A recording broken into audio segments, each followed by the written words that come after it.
Assalamualaikum and good evening, ladies and gentlemen. A warm welcome to everyone to the Negeri Sembilan TESL-riffic Confab, brought to you by the Melta Negeri Sembilan chapter.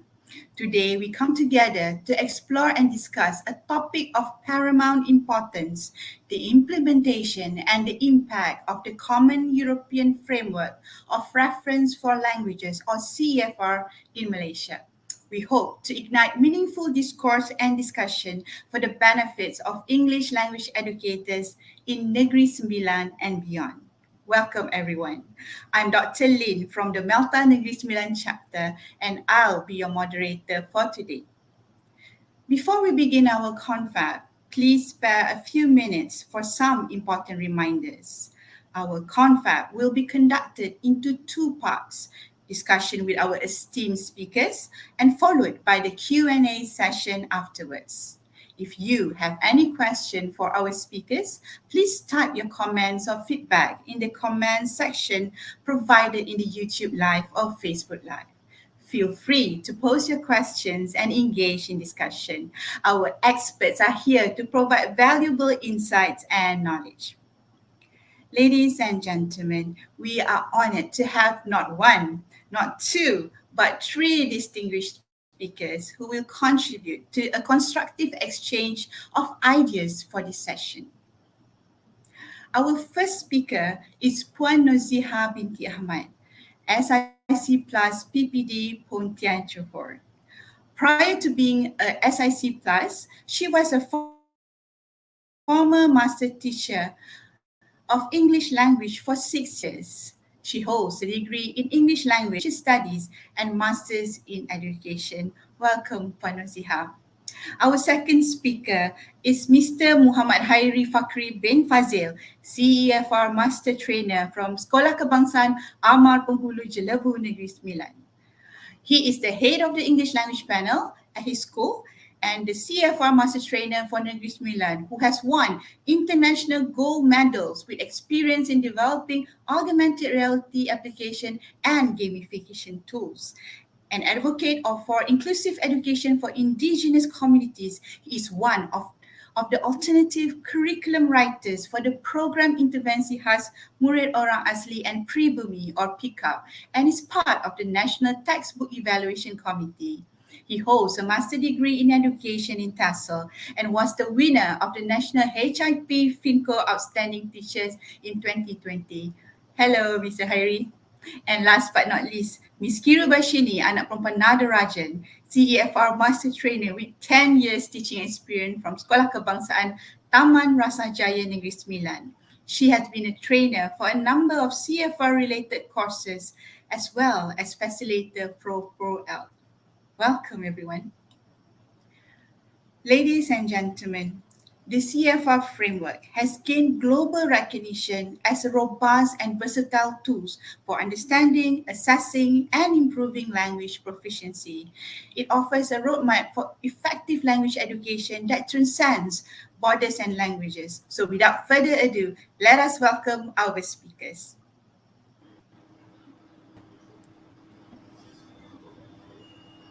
Hello, hi. Hi, everyone. Hello, Thanks for Hi, everyone. Hello there. Thanks for having us. Glad to have all of you here. All right, so to kickstart our discussion for today, so let's start with our first question for today. So in your opinion, what are the areas of improvement that can be made to ensure effective implementation of the CFR aligned curriculum in the classroom? So I'll open the floor to all of the speakers. Mr. Hairi, if you would like to kickstart our discussion. Yeah, thank you so much. First up, I would like to highlight that the CFR aligned curriculum is a communicative curriculum, hence is really good for our students actually, because compared to our from my generations, we even had studies where students from my generation had a lot of A's in English and other languages, but didn't perform well in interviews. and when it comes to speaking. So with having a communicative curriculum, it empowers students to focus more on fluency instead of accuracy. But from my point of view, um, we often talk a lot about meaningful learning, and I agree that meaningful learning is much needed, especially in our learning materials, in our learning resources. It's good that our learning resources, such as in our textbooks, in our CFR online textbook, exposes Western cultures, but what about representations? What about having things that can be related to our children's real life situations, such as the indigenous uh, students, the ethnic minorities from Sabah and Sarawak? And this is um, among the hot topic among English language teachers, because as a CFR master trainer, I heard this a lot from teachers from across the state. So even especially from indigenous communities. So we need something that is relatable to the people's real world situation, and it gives the students identity and a more grounded approach that makes them understand how this language skills being applied in real life situation. And plus, we live in multicultural communities, and having that sort of representation matters actually. So it creates a harmonious element that embedded with a lot of moral values that's good for our children. And Right. yeah, I am one of the panels for curriculum pickup. So it is an indigenous alternative curriculum for our indigenous students. So we embedded indigenous pedagogies for our students, where in the module that we built, we put up a lot of examples, activities, and content that are relatable to our indigenous communities. So those kind of things actually matters. And I'm also part of the textbook evaluation committee.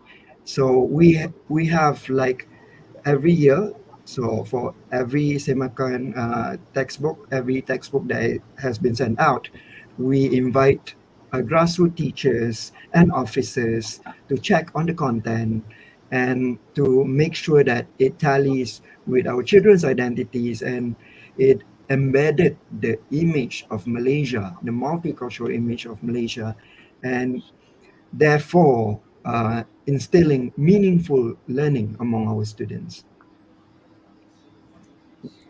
Right. Okay. Very, very well said, Kyrie. I think I agree with what you have said, mentioned. CFR is actually a very valuable tool for language teaching and assessment, as we could see, right? But its success is actually in the classroom, and it depends on how well actually the CFR is integrated. So we could look at a couple of areas of improvement that can be considered. So one of it, we'd probably be looking at the teachers training and professional development. So the focus goes back to the teacher, whereby here we could see that teachers should receive actually comprehensive training on the CFR framework, its principles and its application in the classroom. So it goes back to the teacher. They should have a firm understanding on what CFR all about for it to actually be a successful thing in the classroom. Okay, so the training should be whereby it includes examples of how to create lessons, assessments, and activities which are very much aligned with the CFR levels. So this is actually quite important. So whereby teachers actually they can attend workshops or online courses, which is very much focused on the CFR implementation, or they can actually collaborate with experienced colleagues who have successfully used the framework. Okay, that is in terms of teachers training or professional development. Apart from that, we could also look at the assessment part and feedback, whereby since we have come in use of the CFR, a lot of focus is given on formative assessment. So probably more assessment or frequent assessment should be done regularly, okay, implemented. This is more to gauge students' progress and also to provide the feedback.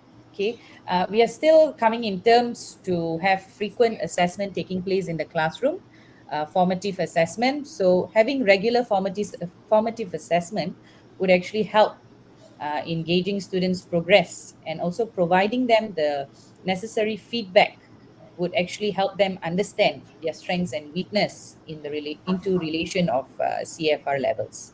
So probably do them weekly quizzes or oral presentations that is designed with the CFR criteria and give them the necessary feedback. So I would touch on these two, looking into the improvement areas of improvement. Would you like to add, So Puan Naziha? yeah, I do agree with both of you actually when it comes to the assessment, like what Cikgu Kiru said just now. But then here I would like to touch on the curriculum environment because as a coach, that is from the grassroots level. For me, I would like the Ministry of Education. They have need to align the Malaysian curriculum actually with the common European framework of reference for languages CFR, which actually can enhance the language education. That's why I agree with Kiru just now when she talked about the assessment and also the professional development for teachers. Okay, I just would like to add for the assessment framework. Most probably, um, one of the ways to achieve this alignment, we need to have the assessment framework. For example, we can develop a language proficiency assessment that are CFR aligned. So it will be allow our kids to be evaluated based on the CFR language levels. And besides for the professional development for educators, I would like that actually we need to add professional development for teachers to help them understand the CFR, like what Kiru said just now, the curriculum framework, the SKP, schema work, how actually they need to use the schema work to do their lesson plan. So using the PDCA plan to check and lastly, they need to do intervention for what they have assessed the students. Okay, because nowadays we have the COS teachers, contract of service. We have new teachers, so providing professional development for teachers to help them understand CFR itself and its implication for teaching, assessment, and classroom practices is indeed very, very important.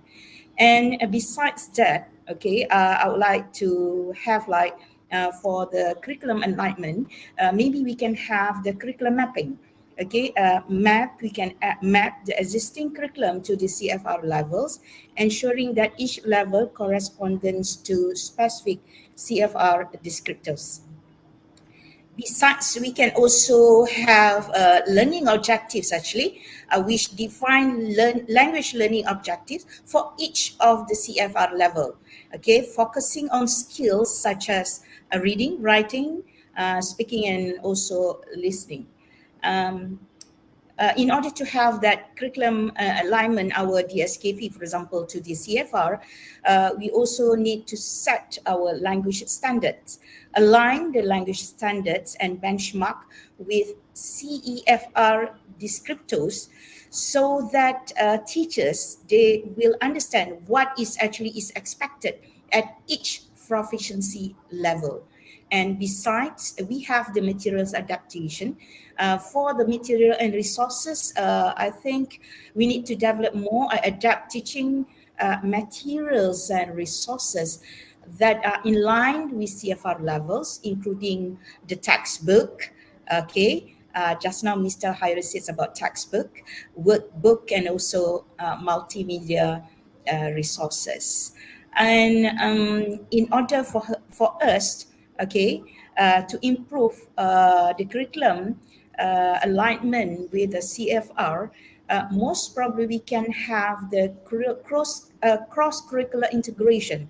So it will enable our kids to explore ways in order to integrate language learning across various subjects emphasizing the importance of language skills in different academic contexts. And last but not least, most probably monitoring and evaluating is indeed very, very important, because regular monitoring and also evaluating of the effectiveness of the alignment process, and make the necessary adjustment to ensure continuous improvement in the teaching and learning English in the classroom.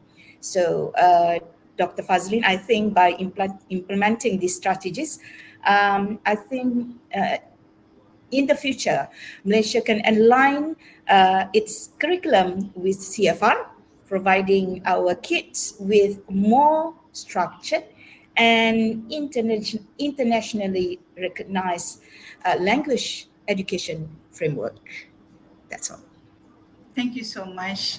Wow, we can get so many insightful comments and view from our three speakers, and it's just question one. So we are going to move on to the second question for today. And the second question,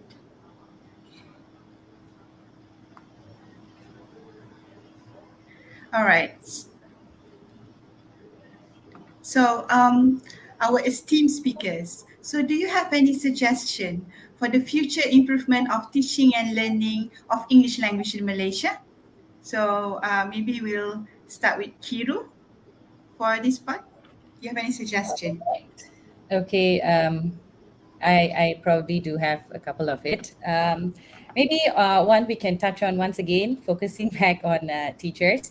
We could probably enhance on the teacher training and development, whereby we have continuous professional development courses taking place, invest in continuous training for English language teachers, going back to workshops, seminars, and access for them to get the updated teaching resources.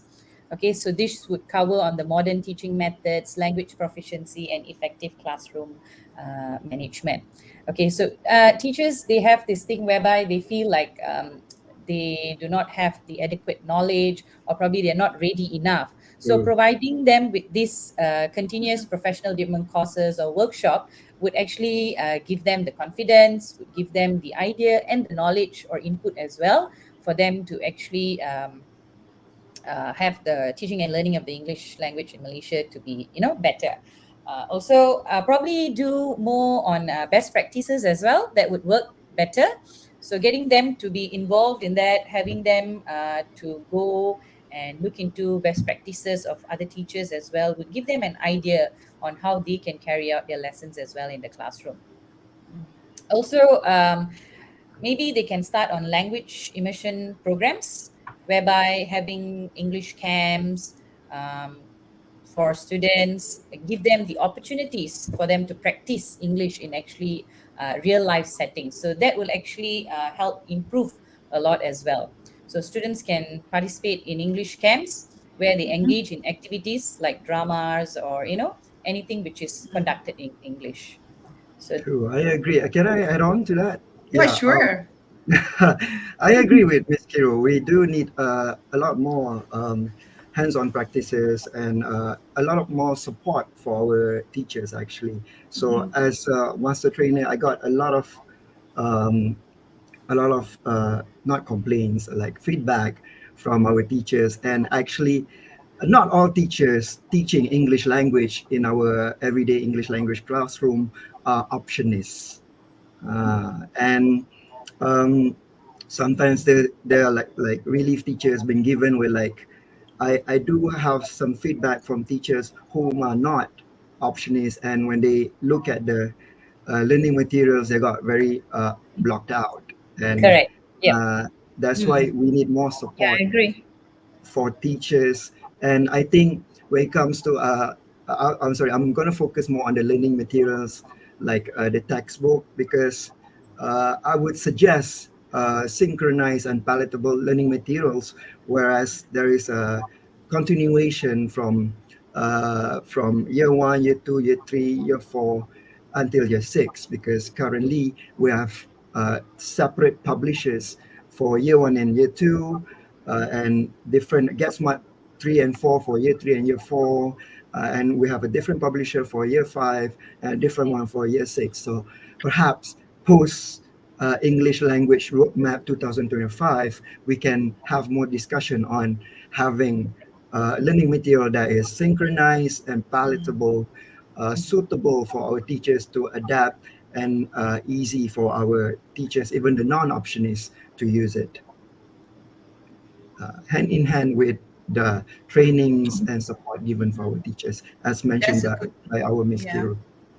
that's a good point. Maybe Puan Nuziha would like to add more to that. Yeah, I agree that when it comes to the future improvement of teaching and learning the English language in Malaysia could involve several keys, strategies, and development has been mentioned by the two speakers before this, like professional development. It seems that nowadays they merely focused on the middle leaders and also the senior leaders, but lack of actually courses for the non-optionists. We shouldn't forget the non-optionists because they actually plays important role to support the optionists to teach English in the classroom. And the next one is, I think, we need to improve, we need to actually have more integrations of digital in the classroom teaching and learning, because embracing technology and platforms actually for English language learning will make our lesson more interactive and accessible. And besides, we need to make learning more personalized, because implementing and adapting learning system that tailor instructions to individual needs and also pace is indeed very, very interesting.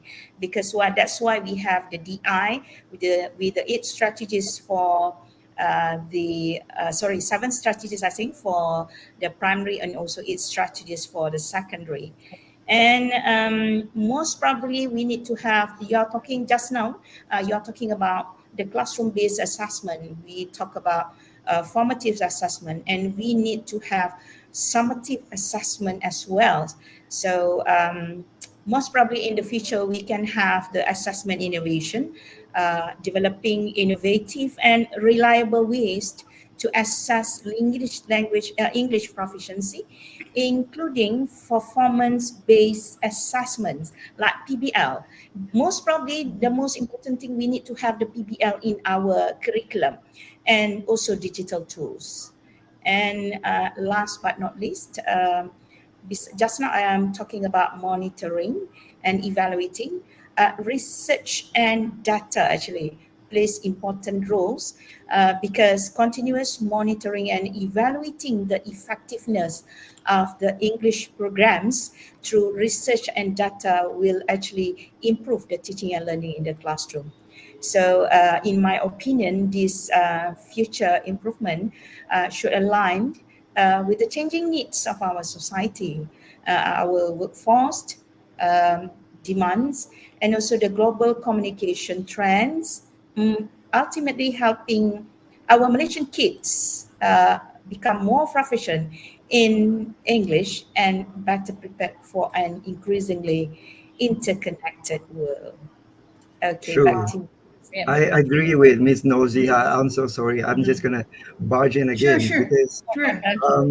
just like in Negeri Sembilan, like Mhm. the GPNS are very active. They invited Finco, and Finco did a lot of programs together with the schools around Negeri Sembilan that enhances data and research, and also Mhm. um, uh, interventive programs for our underperforming kids in remedial instruction, and also in FinCo Action Research Challenge, FinCo Interactive Reading Corner. So those kind of stuff actually, to me, because I was one of the FinCo schools that are involved with those kind of programs, it was something that is refreshing and rejuvenating, because um, it is not often that we got some outside institutions coming to us and doing this, teaching us how to gather data for our kids, how to do remedial instruction, how to teach better, and it definitely helped, definitely improve our teaching practices. especially among my English language teachers. So those kind of things are something that we should applaud upon. And I think it should be more encouraged with other institutions, perhaps other universities should do a lot of these CSR programs that enhances teachers teaching practices and knowledge, so they'll be more in touch with current issues, and actually it's kind of like very rejuvenating for us. Mhm. I think that's a very good point. I think all of you brought forth such insightful views, especially when we talk about trans collaboration. We would like to get more corporate sectors, other stakeholders investing in our education system. And I think all of the speakers has mentioned about profession development. You're talking about data, research, analytics, monitoring, all and also the revival of assessment and monitoring. So those are very, very crucial point that we hopefully our Ministry of Education can heed and consider for perhaps the upcoming roadmap for our Malaysian education system. Thank you so much. All right, so Uh, we shall move. Yes. Dr. Vaseline, can I add Yes. something? Oh, sure. Yes, Yeah, you sure can. I hope that in the future, there's one improvement, especially when it comes to the alignment of the language standards and the benchmark. It's like for the CFR descriptors, because I got questions actually from the teachers. Okay, madam, if we have given our students TP2 or TP3, for the English language, actually, which CFR level actually is aligned to them. So that is actually one thing that KPM should take into consideration when it comes to the mapping or aligning our curriculum with the CFR level. Thank you. Mhm.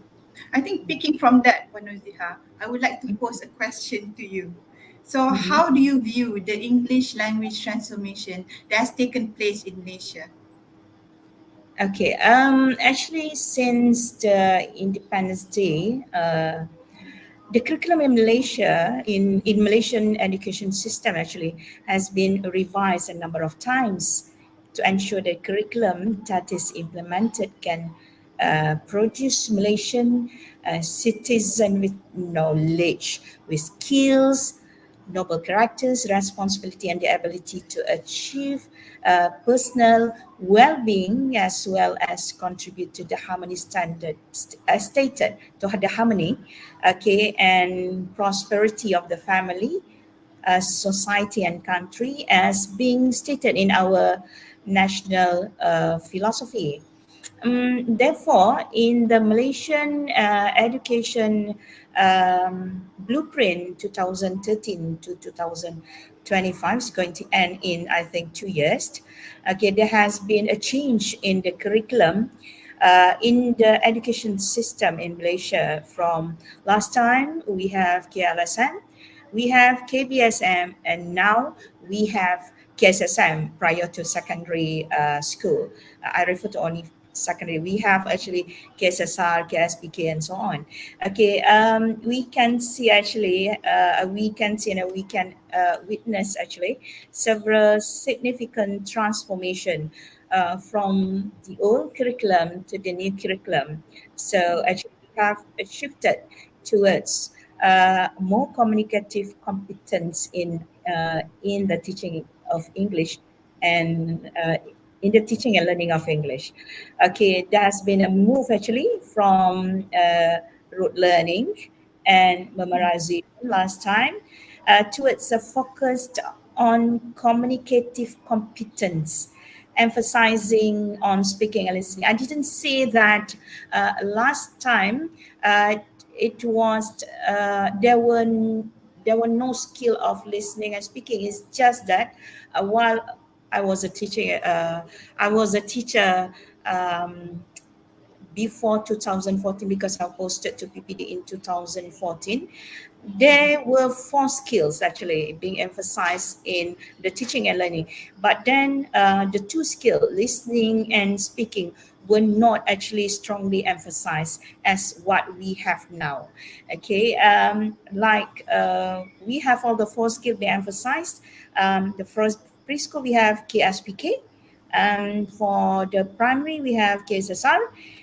For the secondary we have KSSM, and for Form 6 nowadays we have SCRIP, SKRIP, Standard Curriculum and Pentaksiran Bahasa Inggeris Pusat Tingkatan 6, which has been developed based on the post-secondary English language curriculum framework, okay, which aims to achieve common European framework of reference for languages, a B2 level for post-secondary students. It means that from Form 5 to Form 6 by the year of 2025, as required in the English language education reform in Malaysia roadmap 2015 to 2025.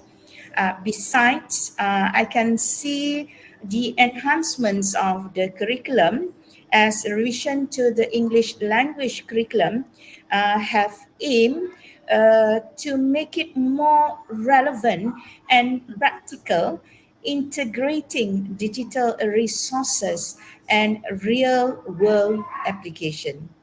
And next, we can see also the integrations of technology, including the e-learning platforms. We have actually a lot of e-learning platforms and multimedia resources that have become increasingly common in English language classroom. Okay, even Malaysia Education Ministry, we have the Lima platform, which is digital education learning initiative Malaysia. From there, actually, teachers, you can actually find the teaching and learning resources from the PPK and also the LTC, Yep. and digital resource repository from IAB. From Lembaga Perpisahan, you can have like e-compact, actually mainly for the teachers, and other resources. You can simply browse the Lima. You can also have the AI tools there. Okay, and besides, I do agree actually with Cikgu Kiru and also Cikgu Hairi that teachers' development is indeed very, very important. We can see actually there are some efforts, actually various efforts, to improve the quality of English language teachers through training and development programs. So, in my point of view, the transformations of English language teaching and learning in Malaysia reflects effort actually to equip our kids with the skills and knowledge needed in the increasingly globalized world. But however, the success of these initiatives may vary depending on the factors such as resources, teachers training, and others. Okay, that's all, Dr. Fazlin, from me. Right. Yeah, I agree with you because apart from enriching our students, it's also important for us to have to sustain the teacher professionalism as well. And I agree with you. There's a lot of platform up there for teachers, but again, there's always room for improvement. And I think this is Yeah. something that ministry as well as just now mentioned by Cikgu Khairi as well. See, there are other corporation. They can also work together hand in hand with the Ministry of Education, with teachers, all the stakeholders in the education system to make our education system more successful. So thank you so much, Puan Noziha. All right. So I have one question, which is when we look at the transformation, right? I think it is also important for us to identify the main strength of the CFR curriculum implementation. So, in order to highlight this, I call upon Mr. Khairi to answer and elaborate more on this aspect, on the strength of CEFR curriculum implementation. Hi. What a nice question. Uh, all right. I really love this CFR line curriculum because it's, like I said before, it's a cumulative curriculum. And I might mention, I want to quote my professor actually. He compared the CFR aligned generation and also the generation that came before us. He said that these new students are more confident, more eager to try and talk in front of the class to because they had a lot of practice when it comes to listening and speaking due to the communicative curriculum, uh, as opposed to the previous generation, which focused a lot on grammar in isolation. So a lot of penalization. So a lot of students who are afraid to try, students are afraid to practice the listening and speaking part. Just like what Miss Nozia said, it highlights a lot of the listening and speaking part in tandem with reading and writing. So it becomes a very holistic approach. And sorry, the main strength. So those are one of the main strength. And also, um, the materials, the learning materials provided, especially for Get Smart 3 and Get Smart 4, actually they have a lot of interactive and digital materials, such as the interactive CD, and the teaching and learning material CD. And even in those CDs, they have their own little games and quizzes for students, and my students really love it, actually. So when we talk about having digital integration and interactive materials, we can't go too far because the materials provided are already holistic and um, integrative enough for the teachers, because they have the games, and also for our year one and year two, they share the same textbook. So uh, this gives teachers a lot of time. So the units, the 10 units are spread out from year one and year two. So this gives teachers a lot of time to focus on other parts of English language learning, such as penmanship, vocabulary, phonics, and it gives a lot of time for the teachers to focus on giving intervention for our students. So the when the units are spread it out, it gives teachers a lot of opportunities to tackle these underperforming and intermediate students. Um, Another part is that actually the CFR aligned curriculum is already aligned with all the TPs, with all the Mhm. learning standards that are already put forth by the BPK. If I could show you the my own learning, my own transit form, where we Mhm. put up, okay, for year one it is working towards A1, year two is A1 low, year three A1 mid, and all up to year six A1 A2 mid. And actually, um, I know all of this because due to the efforts put forth by our JPNS Negeri Sembilan. So they did a Mhm. lot of trainings when it comes to unpacking curriculum, when it comes to assessment, and these trainings really gives a lot of knowledge. And I have a lot of teachers from other states who came to me, like they asked me, Mr. Khairi, how do I put this student TP1 and TP2? When in fact Mhm. the descriptors for the each TP is already given out Yeah. by in our DSKP by the Right. BPK. Yeah. That's why we need a lot of this kind of training, this kind of exposure, hands off to JPNS for doing um, a lot of these trainings for our teachers. But I'm afraid we still need a lot of that, especially for Mhm. our non-optionists.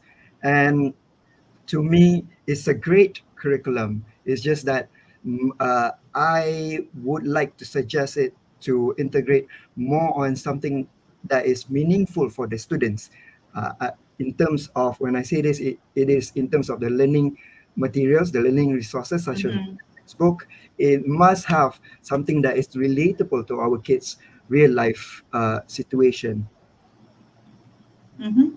I think those are, really insightful view, especially coming from someone in the grassroots level. You are the one conducting training as well as teaching the students in schools. So I think having input from other teachers is one way for us to refine and see the way forward for us to, you know, to identify the strength of the CFR career. As you mentioned, everything is there, right? It's just a matter of maybe perhaps giving more exposure, assisting each other, networking towards, towards more collaboration with all the That's why teachers Miss Piru said that nationwide. we need a lot of Yeah, training, because right, teachers just need to know where to look, and it's actually correct. already there. And that's why I said it's a very holistic kind of curriculum. Mm-hmm. All the materials are really comprehensive.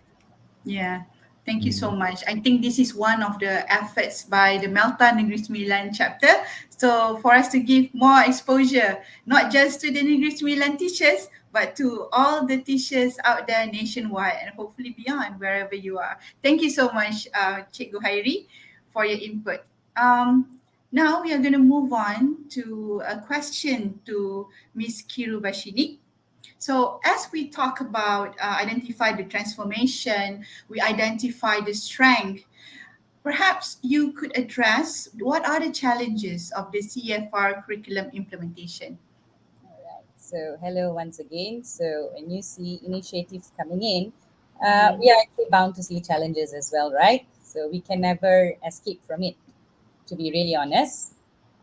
If you're looking at the challenges, many programs have actually been done to bring about changes and improvements to boost the standard of English language education in Malaysia. And of course, CEFR is actually one of the initiatives by the ministry as a stepping stone to ensure that the English language education system in the country is globally competitive and can be seen as an effort to boost its education level aligned to the international level. Now, when we look at the challenges that are faced here, we could touch on whereby when CFR was introduced, there were mixed feelings about it.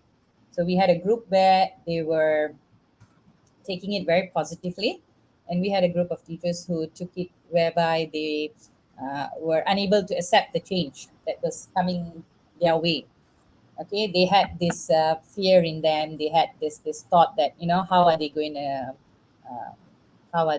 to manage or cope with it, because we are bound to have workload coming in as well. So they had mixed feelings on that. That was one. So the teacher readiness and the teacher awareness was one of the challenge that was quite obvious, that was seen here. Okay, so some of them were having the thought as they probably had this lack of training, sufficient support for them to carry out or to implement the CFR in their classroom. So they had this thought that, things were not running effectively in their classroom. There were also whereabout teachers who voiced out saying that the training hours that was given to them was inadequate for them to actually implement whatever that was given to them in the classroom.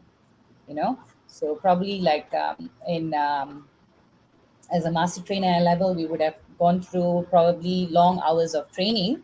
But then when we move from level to level, the number of hours or the days that was given for us to carry out training was lesser. So, it was very condensed, it was very compact for us to give everything to the teachers. So it was too much for them to digest.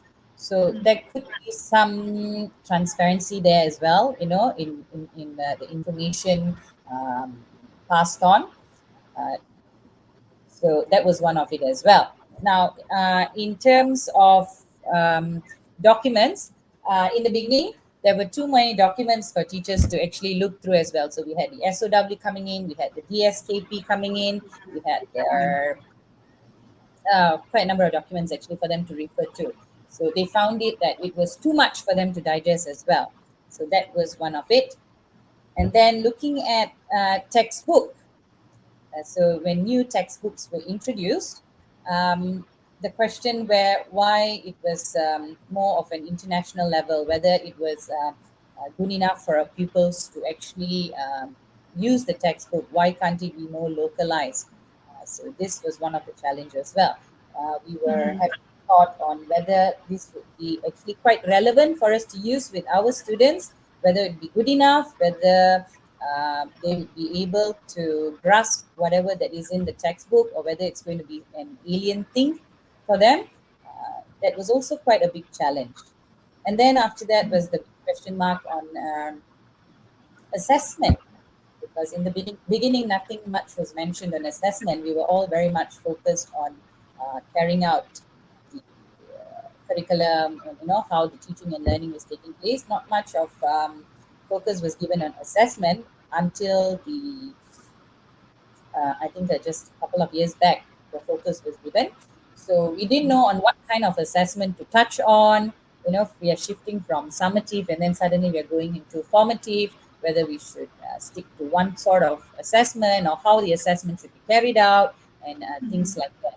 But I think over time, now that with all the courses being provided, given to teachers, things have pretty much settled down. These challenges have, bit by bit, were able to be solved, or teachers have sort of settled down and get to know what CFR is all about. They have the bigger picture on what CFR is all about.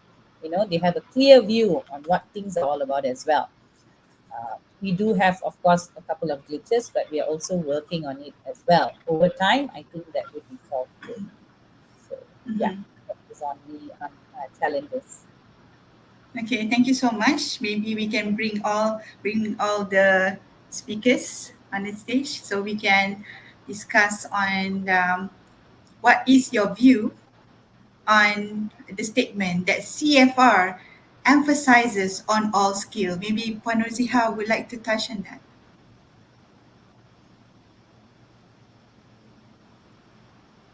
Sorry, I think she is muted. Yeah. Um, Yeah. Okay, actually, I agree with that. Thank you. Okay, I agree that compared to the KPSM, we have the KSSM aligned CFR. It has actually emphasized on all skills, and we can say actually KPM has taken this matter very seriously, because even the SPM nowadays, starting 2000 to 2021, they have all the four skills, and all skills are equally, they have the same weightage of 25%. Okay, last time during the KBSM, we focus more on the writing part, even paper one and mhm, paper two. Okay, like we have done before. Okay, focus merely on writing part one and part two.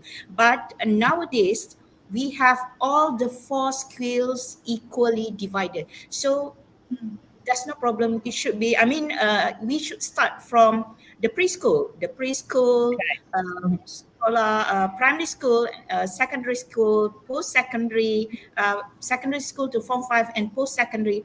We should actually know that all skills are equally important. Okay. mhm. All right. So maybe to Mr. Khairi, how do you think Yeah, that the CFR, how can they prepare our students to be future ready workers? right. Mm. I do agree that it focuses on all four Mm. language skills. And I think with this CFR learning curriculum, it helps me a lot when it Mm. comes to doing assessment to listening, speaking, reading, and writing. Even me and my fellow MTs, we did a lot of classroom, micro classroom assessment where we test Mhm. out listening and speaking, just like MUET. And Wow. actually, that really helps them for future assessments such as MUET or APTIS, and having this curriculum that is very holistic, I Mhm. think really helps teachers. It all depends on the teacher's creativity and understanding. So to tackle that understanding, we follow what Ms. Noziha and Ms. Kirbashini said. We need a lot of support for teachers to know where to look and Mm-hmm. and how to assess, how to look at it is actually pretty easy. And once we know where to look, it's easy for us to prep them for this for focal skills assessment. Right. So, Miss Kiru, Mhm. since just now we know that in CFR everything is there in the SKP, right? So, how Yeah. does this can instill creativity and innovation in teachers when they I start like that. teaching I of agree to the differentiation focus strategies? of Yeah. that. Yeah, Mm-hmm. actually, I want to touch on project-based learning Mm-hmm. because that is very much the focus right now. So, one way of actually integrating all the skills mentioned as well and getting them to stir up their creativity would be project-based learning. I would definitely encourage on PBL. It's something that also encourages autonomous learning by them as well. They get that sort of Mm-hmm.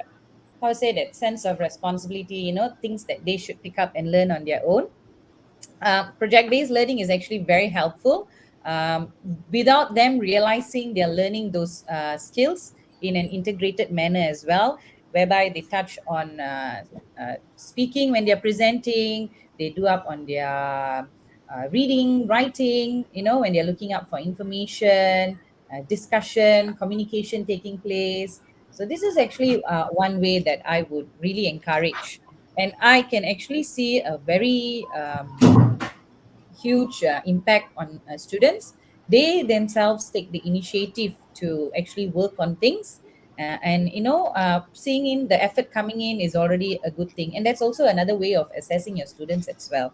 So without them realizing, we are also assessing them, and it's also they don't feel the pressure on, and it's very loosened up and they feel very relaxed Mm-hmm. presenting, and it's something that is very close to them. You can touch on topics that are very close to them. Recently, I did something with my students whereby I told them to come up with their own dino park, which they're actually Oh. working on. They're taking the initiative, they're doing everything on their own, and I could see everything coming in place together. Mm-hmm. And the teacher really acts as the facilitator. They are taking up the role of them working on their own. The autonomous learning is coming there. I mean, it takes time, but eventually you see the results, and the results are really how I say, very positive. So Right. that's one way of looking at it. Yep. PBL. Definitely, Right. project-based learning is a way to Yes. go. Mm-hmm. Panozia, maybe you would like to touch on like maybe your refresher courses for the master trainers. Yeah, I do agree with you because we need to have a refresher courses on CFR because the first one, like the year one, year two, year three, form one, form two, form three, they were done actually quite a number of years ago. So we need to have something new, okay?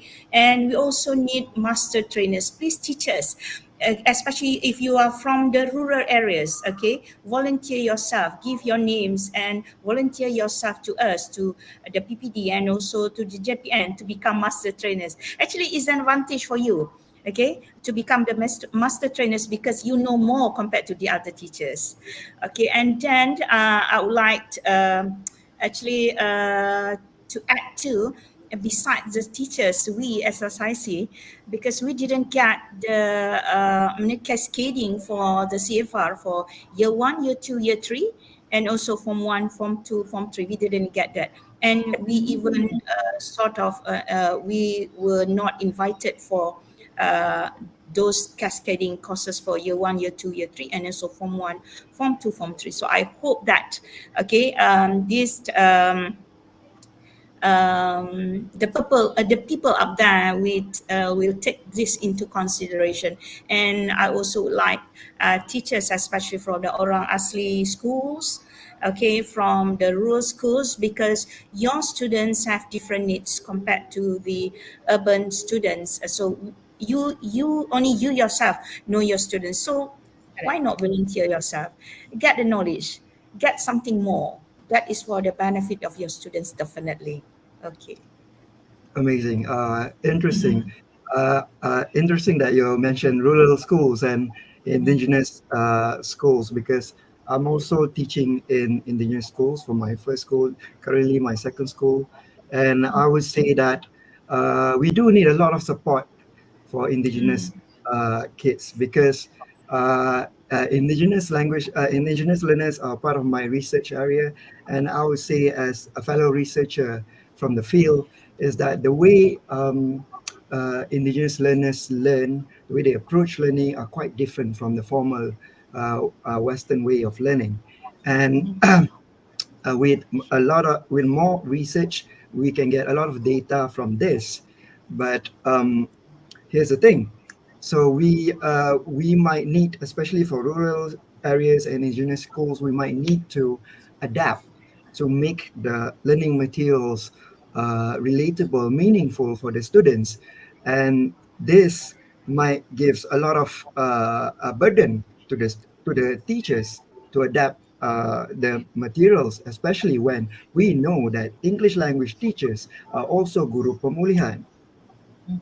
So it adds on to a lot of the workload. That's why I suggest for future teaching and learning uh, vision, we need a learning material, learning resources that is based on the culture, based on the real life situation of our Malaysian learners. All of them, all the multicultural and multi-ethnic, multi-religious students that we have across Malaysia. Indeed, because Malaysia itself, we have such rich tapestry of culture, of religion, and all these things should be put into consideration when we carry out any lessons, as well as you mentioned just now. So I think inclusivity, as you mentioned by all our speakers, is important. So and I think like picking up from the idea of refresher courses, I think this is very important because the proactive approach can contribute in maintaining a high standard of education as well to ensure that our trainers, our teachers are, is up to par with other global educators from other countries, right? So True. think yeah, maybe you anybody else would like to share your experience, in handling this when Yeah, you can I add yes, in? I'm so sorry. of Yeah. course. So, yeah. Yeah, I think when it comes to asking for more refresher courses, I think I would like to ask Miss Nolziha. There's a lot of master trainers from Johor, right? Yeah. Yeah, actually, the trainings are not conducted from the top guns. Actually, it is that's why I applaud JPNS Negeri Sembilan because they are very rajin. They ask these master trainers to do a lot of 2 or 3 courses each year. One is unpacking, pembugaran, and how to do assessment. Every year we have how to do assessment training for the teachers. It's just that we need a lot of it because whenever we call up for schools to come in for the training, they send in one teacher, and then the next year they'll send in a different teacher. Yeah, So because we have to go to definitely the. we need a lot of that. Mhm. Yeah. Mm-hmm. I think the ongoing causes are really important, touching Yeah. on certain areas where we think they might need that extra support and guidance. So I think keep it going. Maybe all the JPNs should probably do that, provide them with Mm, adequate mm, courses. Mm. Yeah. that's right. Yeah, I do agree with you. But then when it comes to courses nowadays, Yeah. that is not under the BPD. That is under JPN because the allocations goes to the JPN. So it means JPN decides on everything, even to the extent of choosing the master trainer. Okay, but then actually for the teachers, most probably I've attended one course on assessment literacy. So because when it comes to assessment, classroom based assessment, we are talking about formative assessment, we are talking about summative assessment. Okay, this how actually they know the theory, but how to carry it out in the classroom, and when are they going to have the summative assessment, and when are they going to have the formative assessment in the classroom.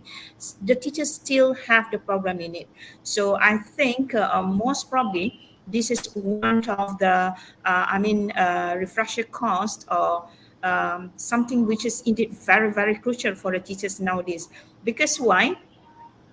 Some of the teachers, they simply teach the kids in the classroom whether without knowing whether they have mastered certain skills or not. Because, for example, you have taught one content standard and you have five learning standard within that one content standard. So it means that among the learning standards, you need to know that whether, for example, you have taught them 2.1 and you have 2.1.1, 2.1.2 until 2.1.5. So you think that among the learning standards, 2.1.4 and 2.1.5 are among the crucial ones. It means they are very difficult for the teachers to master that particular skills. So in order for you to know whether your students have mastered that particular learning standard or not, you need to have assessment, cognitive assessment. So this actually can be in a form of summative assessment and is a part of classroom-based assessment. So most probably this thing is very important for teachers to know.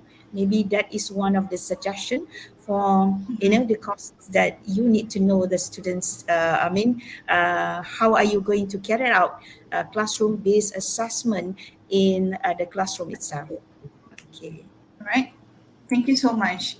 All right. So we have a question from our audience. So how is students' progress measured and communicated within the CEFR framework? So maybe like our speakers would like to share your experience or, share your view about how we can measure or gauge our students' progress. Teachers. Right. So actually, when you look at students' progress, how is it Mhm. measured according to the CFR framework? We go according to the learning standards, and if you actually go based on the learning standards actually reflect on the descriptors as well when we are assessing our pupils. Okay, so Mhm. here it's being shared I'm by, sharing my transit yeah, form actually. correct, yeah, So correct.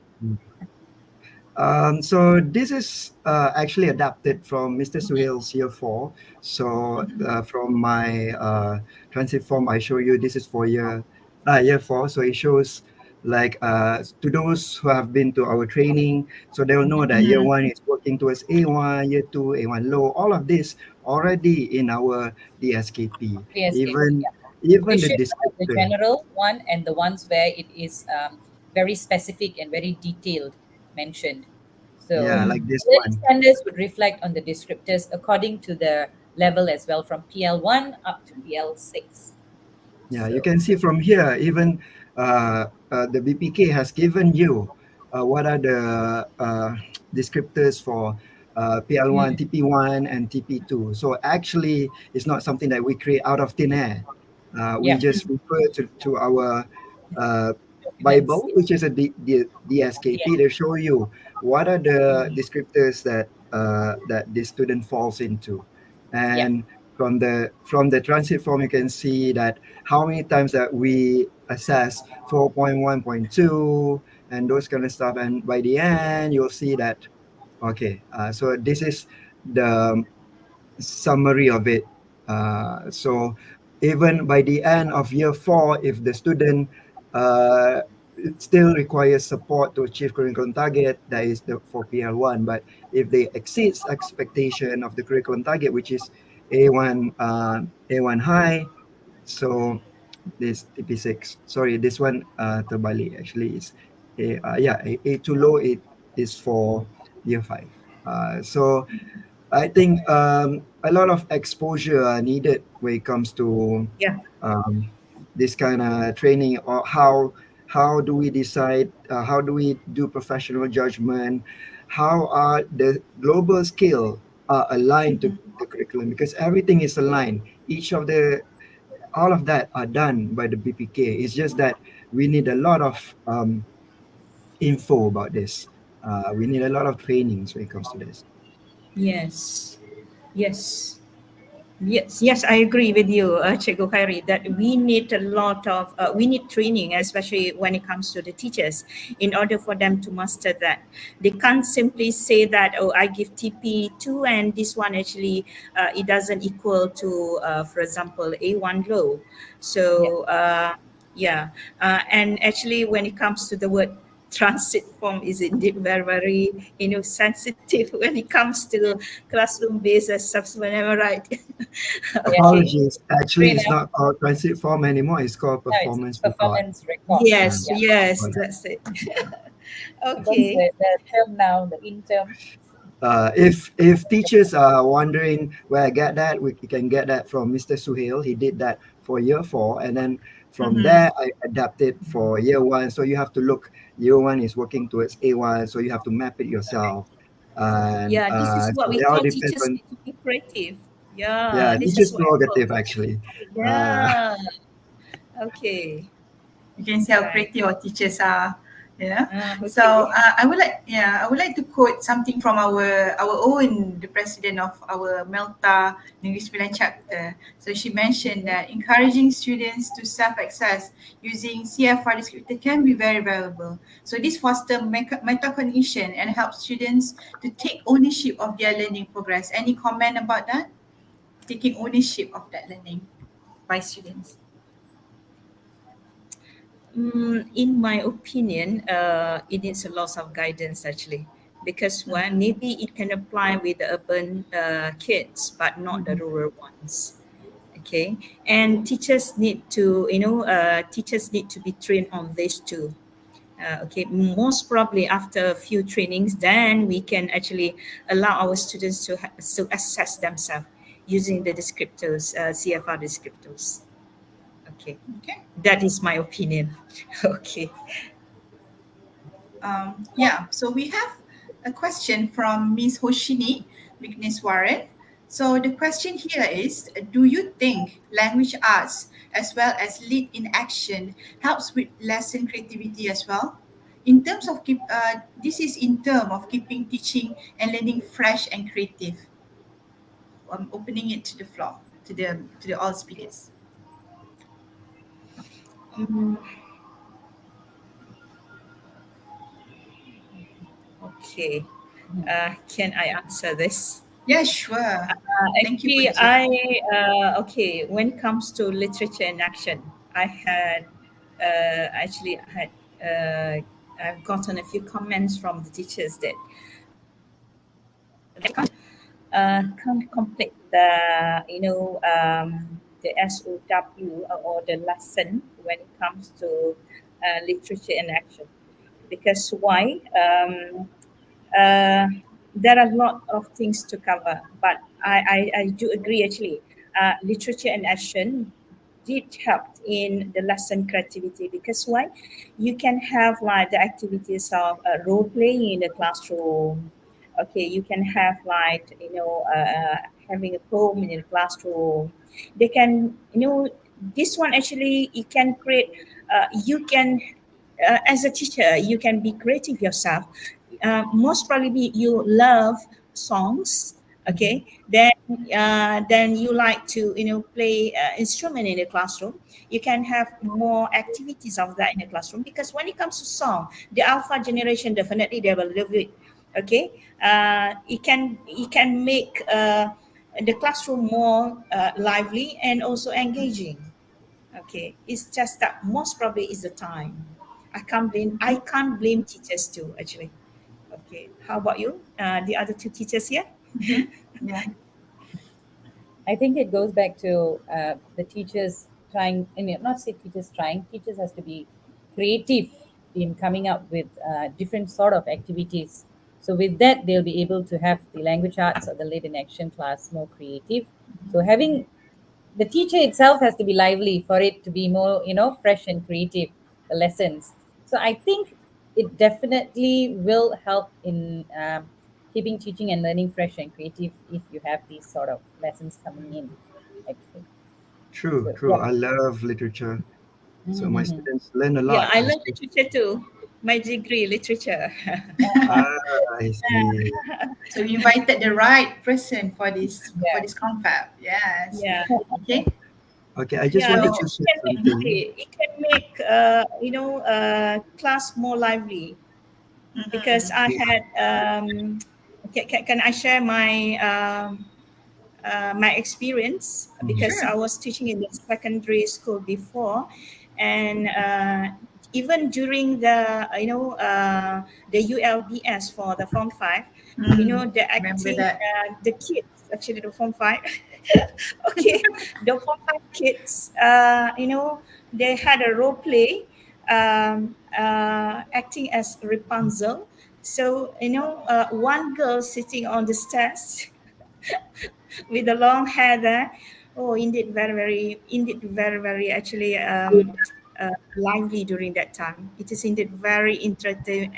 It has engaging activities and so on. I really actually love literature. Sorry about that. No Okay. worries. Okay. I do have a sorry. I have one slide to share just for the sake of sharing. So this is one of the slides we did for our training, for our assessment training. So here it goes. So this one is not something that I type on my own. This is from the DSKP. What are the descriptors on PL1 and PL2? Hardly recognized even with a lot of support, that is TP1. But if they are able to achieve it with a lot of support, that falls into TP2. And we also discussed about the differentiation strategies that we can do. Mhm. So this kind of thing is something that I think a lot of teachers need exposure because it's already there. We just Mhm. need to know where to look. So that's why I applaud JPN Negeri Sembilan, because having something that is coordinated from the top. So they this with the MTs. So it gives a lot of information, a lot of support for our teachers, and this is something that we should encourage. Uh, Right, absolutely. Yeah, definitely. It can be a fantastic resource, right? To enhance Yeah. lesson creativity, and it evolved, as you mentioned by Puan Nuziha just now, to bring literature to life, and it makes it Yes. interactive, very encouraging. And thank you so much. I think, we have come to the end of our confab. Unfortunately, good times come to the end, but there's going to be more conflict hopefully in the future. So, as we conclude this forum, it is evident that CFR has the potential to transform the language teaching and learning in Malaysia. So, I could say that in conclusion, all our speaker has successfully, bring forth all of the very, very wonderful idea, and we hope that this confab can be the catalyst for meaningful discussion. And we thank all of our amazing speaker this evening. So we hope that we can carry the enthusiasm and the insight gained during this session and continue to work together towards the future of English language teaching in Malaysia. Thank you so much to all the speakers, to Puan Noziha, to Cikgu Khairi, as well as Cikgu Kiru Bashini. I think all of our participants, all our audience today have been very engaged with the conversation. We is very enthralled with it, and I think all of the speakers have done a very good job. Thank you so much and have a pleasant evening. Don't forget to follow us on Facebook at facebook.com/Melta and as chapter. And don't forget to give your feedback as well for our confab for today. We hope to see all of you in our upcoming events. And thank you so much to the speakers and to all of the participants. And not forgetting to our tech team of Melta Negeri Sembilan Chapter. Thank you so much. Goodbye and have a pleasant weekend.